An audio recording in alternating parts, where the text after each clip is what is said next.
Hi lovelies, and welcome back to my channel, and welcome to today's challenge. We're going to do a 7-day challenge from this Monday to next Monday, and we're going to digitally detox. Now, I can't show you my phone because my phone is by you, but I do have an old cell phone over here that sort of helps with the explaining of things.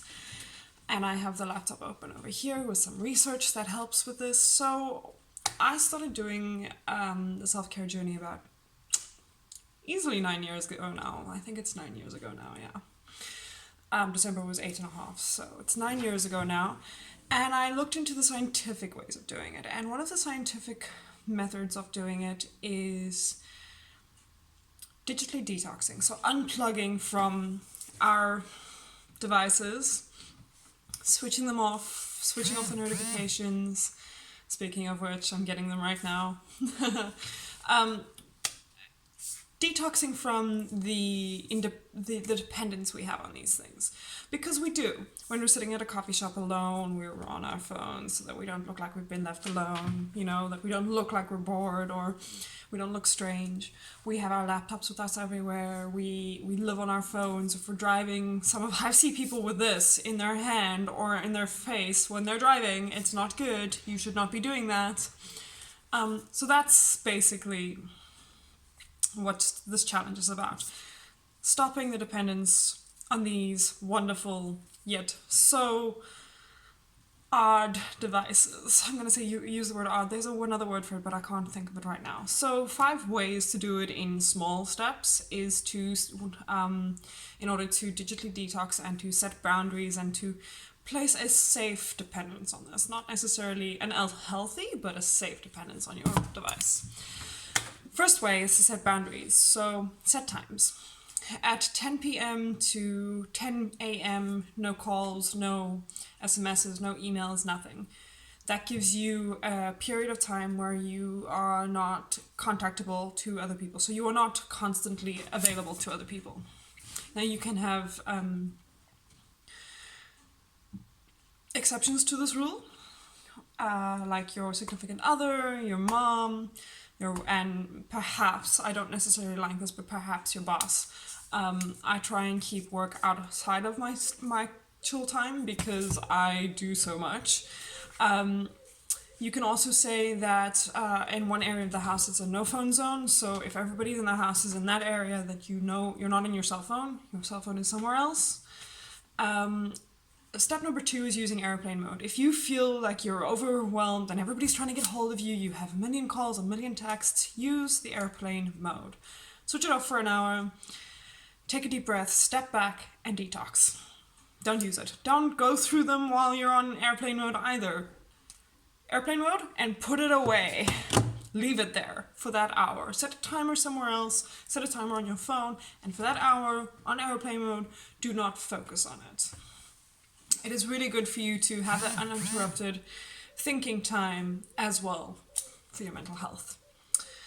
Changing your notification settings. Oh, I found this one difficult because I run my blog, my YouTube channel, my Instagram for my thrift store with the Facebook page as well.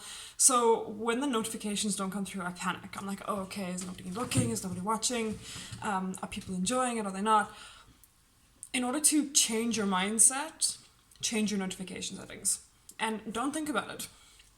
This was a very, very difficult one for me because honestly, I live most of my life online. I work online. And on my day-to-day job in delivery, my cell phone is literally, the system is set on the cell phone. So I'm literally holding my cell phone at all times. So it's very difficult for me to put my phone down and just go, step back and take the time for myself, but it is so important. It is so important. So what I do is I change the notifications that I only get certain notifications, so friend requests or messages from my businesses, or sale requests or sale purchase notifications, and then for my other socials I have to physically log in and on to get the notifications. Another one that they suggest, and I don't do this, but I have done it in the past, is to power down an hour before bedtime.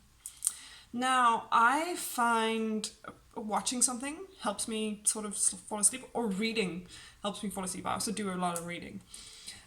And I find that helps me wind down.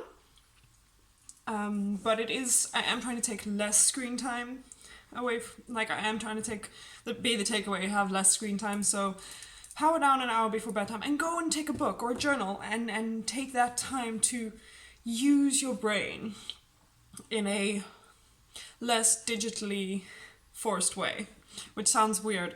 I journal, I craft, I scrapbook, and I read. So those are all things that work for me.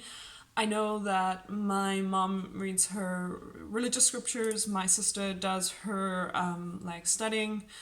A good friend of mine draws just before bed. Another friend of mine doesn't do any of that, and she just drinks a cup of tea before bed. And then the last tip that I have for this one is, and this is one that I got from Mel Robbins' most inspirational year, and I'll link that down below. I have linked it before. It is honestly the best thing I learned this year. Do not sleep with your phone next to your bed. If you have an alarm on your phone, sleep with it across the room or in the room adjacent to you. But do not sleep with your phone next to your bed. Because we are so tempted, first thing in the morning, to look at social media, and it doing that has literally changed my life. I don't currently do it because I do get up really early, and I don't actually have time when I get up in the mornings to do that. My day is literally from 4 a.m. through to 4 p.m. Most days, sometimes 6 p.m. So yeah,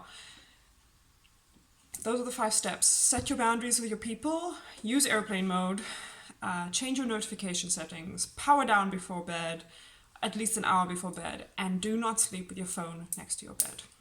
All right, ladies and gentlemen, and other humans in between, have a wonderful week, and I shall see you next week. And I want to hear how you're doing with this challenge down below in the comments, okay? Love, life, and rainbows, babes.